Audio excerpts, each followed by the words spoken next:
Hello friends, today I'm gonna tell you the use of present perfect continuous tense.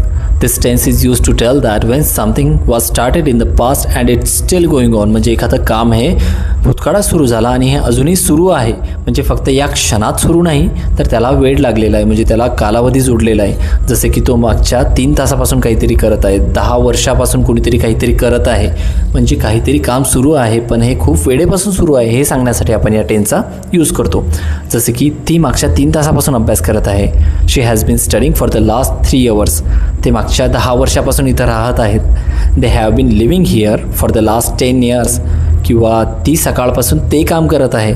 She has been doing that work since morning. असे वाक्य बनवण्यासाठी आपल्याला present perfect continuous टेन्सचा वापर करावा लागतो. किंवा हा फॅन मागच्या 2 तासापासून फिरत आहे. This fan has been rotating for the last 2 hours.